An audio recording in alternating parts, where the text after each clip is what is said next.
everyone, welcome back. We're diving into accessibility and inclusion today, specifically for the visually impaired. And we're really focusing on education and work environments. You guys sent in this really interesting YouTube transcript from Tiflo Academy's podcast, and they interviewed people with firsthand experience with visual impairment. So I'm excited to see what we find. Yeah, it's a great source. I think you're going to be really interested in how they kind of challenge some of the assumptions people make about inclusion. Yeah. Right from the beginning, they talk about adaptation. Yeah, they have this analogy of a sighted person needing a measuring tape for specific tasks, and they compare that to a visually impaired person needing adapted tools to learn and navigate. But what's the bigger point they're making? So they're connecting this idea of adapting things to a bigger understanding of what people need. It's not about special treatment, It's about recognizing that everyone needs certain tools to be successful.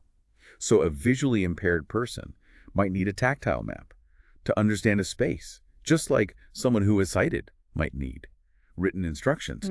It's all about kind of leveling the playing field so that everyone can participate. Yeah, that makes a lot of sense. And they talk a lot about the importance of tactile learning. For people who are visually impaired, they mention things like tactile maps and even adapted models of the human body for learning anatomy. Yeah, could you imagine trying to learn about the human body without ever seeing a diagram or a model? That's kind of the gap that these tactile tools are filling. It's not just about making information accessible, it's about making it meaningful through touch, which is the main sense that someone who is visually impaired relies on.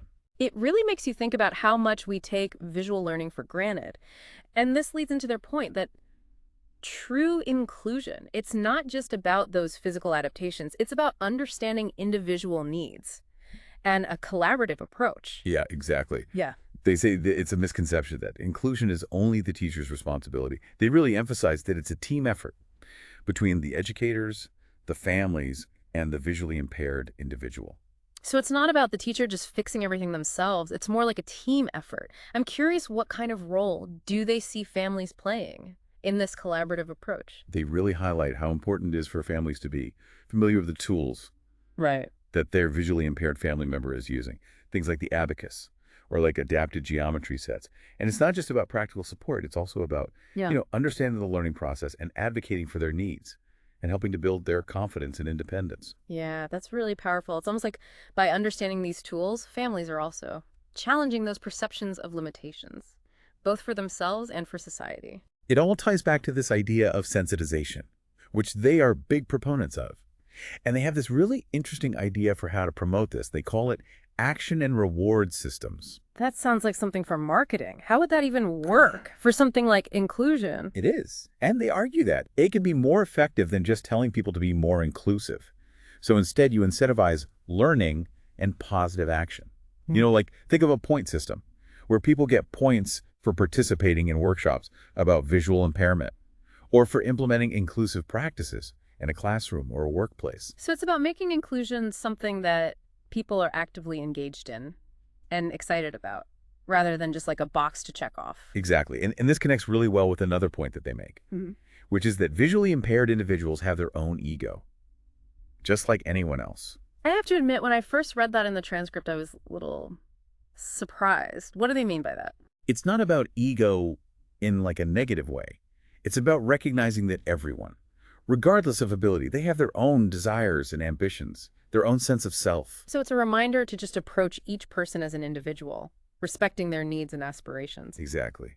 And this is where they really emphasize storytelling. Throughout the podcast, they include personal stories of visually impaired people who are navigating education and work. That's so important. It makes these ideas more real, and it helps us connect with the people behind them. Yeah, and the stories highlight their resilience and adaptability and determination. It really challenges us to move beyond stereotypes and appreciate the unique contributions that everyone can make. This is really making me think about my own understanding of inclusion. We've talked about adapting things and tactile learning and collaboration and these sensitization campaigns, even the importance of personal stories. And we've only just scratched the surface. But what's interesting is how they tie all these ideas together to paint a picture of inclusion. That goes beyond just accommodating differences to creating an environment where everyone feels valued and empowered. That's a powerful way to think about it. I can't wait to get into how this plays out in the workplace. I think that's where you said the transcript gets really interesting. Oh yeah, we'll get into all of that. in part 2 of our deep dive. Welcome back. It's exciting to keep going with this source. You know, it's interesting how they move from talking about education to the workplace, and they really emphasize how the same ideas about inclusion apply. Yeah.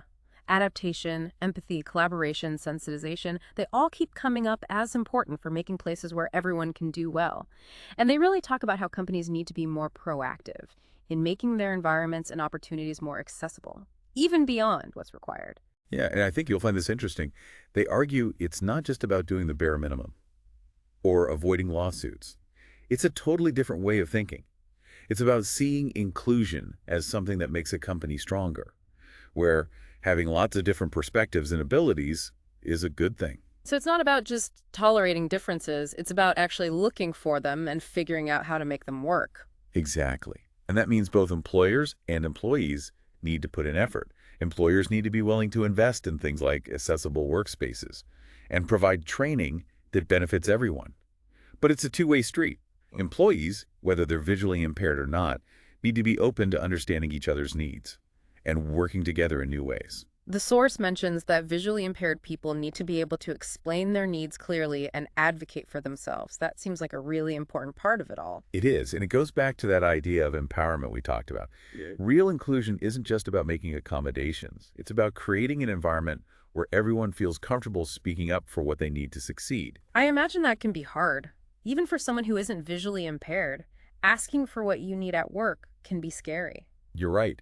And the source acknowledges that visually impaired people still face misconceptions and biases at work. One of the biggest things they point out is this assumption that visually impaired employees aren't as capable, or that they need help all the time. Which goes back to that idea of sensitization. Remember how they talked about those action and reward systems? Could something like that actually work in a workplace? They think so. They say that companies could create programs that give employees rewards for things like going to training about visual impairment, or for finding creative ways to make their teams more inclusive. It's about making inclusion something that the whole company values and embraces. Okay, so we've talked about adaptation, sensitization, and empowerment. But what about the practical side? What are some actual examples of how workplaces can be more accessible for visually impaired people? Well, the source doesn't really go into specific technologies, Mm-hmm. but they do talk about the progress being made in assistive technology. They mention screen readers. I know you're interested in those. Yes. I've heard of screen readers, but honestly, I'm not sure exactly how they work. What can you tell me about them? They're these software programs that let visually impaired people use computers and other digital devices. Basically, they read what's on the screen out loud using either a synthesized voice or a braille display. So this could be anything from emails and documents to websites or even social media. That's incredible. So someone who's visually impaired can pretty much do everything on a computer that someone who's sighted can do. For the most part. Of course, there are still challenges in some areas where technology needs to improve. But screen readers have really changed the game in terms of opening up opportunities for visually impaired people in the workplace. Are there different kinds of screen readers? Or is there just one standard program? There are actually quite a few different screen reader programs. They each have their pros and cons. Some of the most popular ones are JWS, NVDA, and VoiceOver, which is the one built into Apple devices. Which screen reader someone chooses depends on their preferences, what they need to do with it, and whether it works with their devices and software. Wow, it sounds like there's a lot to learn about screen readers. I definitely need to do some research. You should. And screen readers are just one example of assistive technology.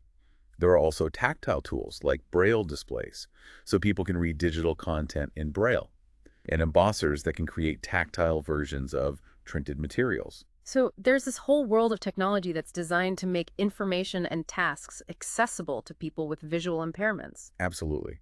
And it's exciting because technology is always changing, which means more innovative and user-friendly solutions are being developed all the time. This is something the source really encourages people to learn more about. This is so fascinating. It makes me wonder what other kinds of adaptations or technology are being created to help visually impaired people in education and at work. That's a great question, and it's the perfect way to lead into the next part of the source. They talk about some really inspiring examples of organizations and people who are pushing the boundaries of inclusion. Tell me everything. Well, remember how they mentioned Illuminati earlier? They go into more detail about the work they do to create accessible materials and advocate for systemic change. I want to hear more about that. What kind of work does Illumina Eddy do? They do a lot of different things, like developing accessible textbooks and education materials. They also train teachers and employers on how to be more inclusive.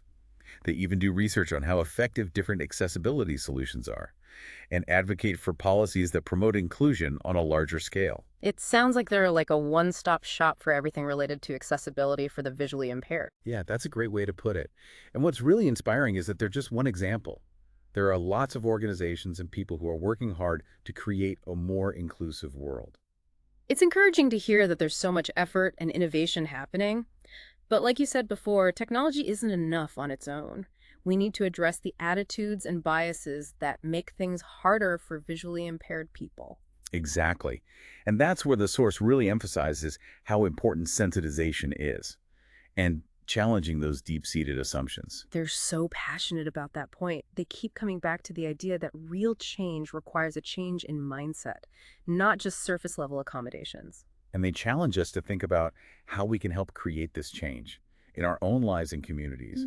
It's not just about big gestures, it's also about the small, everyday interactions and choices that can make a difference. So what are some practical things we can do to promote inclusion in our own lives? Well, they suggest starting by just being more aware of the language we use and the assumptions we make. For example, they encourage us to avoid using language that makes it seem like visual impairment is a bad thing or a tragedy. Instead, they say we should focus on what people are capable of and what they contribute. Yeah, that makes sense. It's about recognizing that everyone, no matter their abilities, has something special to offer. Right. And they also say we should actively look for opportunities to learn about visual impairment and challenge our own biases.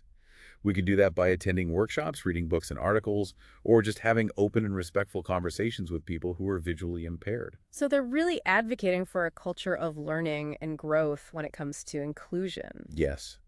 And they believe that this process of learning and unlearning is key to creating a society where everyone feels valued and respected. You know, all throughout this source, they've talked about how powerful individual stories can be to create change. They've shared stories of people who are visually impaired, navigating education and the workplace, highlighting how resilient and determined they are. Those stories are so powerful. They make inclusion more personal and remind us that we're talking about real people, not just ideas. It's a good reminder that we shouldn't just focus on statistics and policies. We should also think about how our actions and decisions affect real people. And speaking of impact, they ask a really thought-provoking question near the end of their podcast. I think it'll resonate with you. They ask, imagine if companies and institutions really tried to make things more accessible. What kind of impact would that have on individuals and society? That's a big question. It really makes you stop and think about how much positive change could happen if we all took that approach to inclusion. Exactly. They're asking us to imagine a world where inclusion isn't just something we do because we have to, but something we value and that drives innovation and progress. This deep dive has been so insightful. I feel like I have a completely new understanding of inclusion and how important it is to challenge my own assumptions. I'm excited to keep exploring these ideas and see how I can use them in my own life. I'm so glad to hear that. And that's exactly what they hope people will do. Keep learning, keep asking questions, and keep working towards a more inclusive world. So where do we go from here? What can our listeners do to continue this journey of learning and action? The first thing I'd recommend is to check out the resources mentioned in the source. They specifically talk about Illumina Eddy, and their website is a great place to start. They also encourage people to connect with organizations and individuals in their communities who are working to promote inclusion. That's a great idea. Sometimes it can feel overwhelming to think about making a difference on a large scale, but getting involved with local organizations can feel more manageable. Absolutely. And remember, even small actions can make a difference. It could be educating yourself about visual impairment, using inclusive language, advocating for accessibility, or just treating everyone with respect. Every step we take towards understanding and empathy makes a difference. Well said. And on that note, I think it's time to wrap up this part of our deep dive. But before we move on, I want to leave our listeners with something the source said. They remind us that inclusion isn't just a destination, it's a journey. It's an ongoing process of learning and growing together. We're back for the last part of our deep dive. It's amazing how much we've talked about, from tactile learning to screen readers and even those action and reward systems. What stood out to you the most? I think it's that change in how we think about inclusion. They keep saying that instead of seeing it as a burden, we should see it as a chance to grow and innovate, both personally and as a society. And they really emphasize that with this question. They ask, imagine if companies and institutions actively looked for ways to make things more accessible. Think of the positive impact that would have. It's a powerful idea, not just waiting for change, but actively making it happen. But where do we even start with something so big? Well, they have some practical suggestions, and we can start with something simple.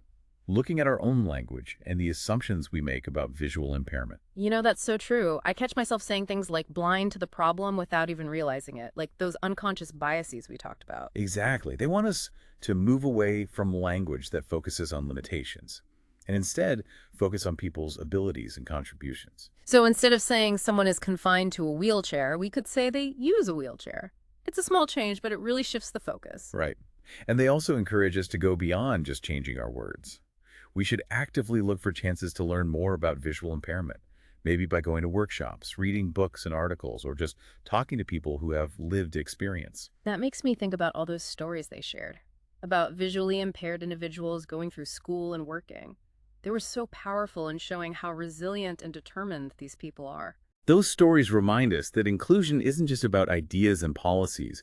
It's about real people with real experiences. And honestly, those stories really made me realize some of my own biases. I thought that visually impaired people might need constant help or wouldn't be able to do certain things. It's easy to fall into those ways of thinking, especially if we don't know people with different abilities. It's like we build these walls in our minds based on what we think we know.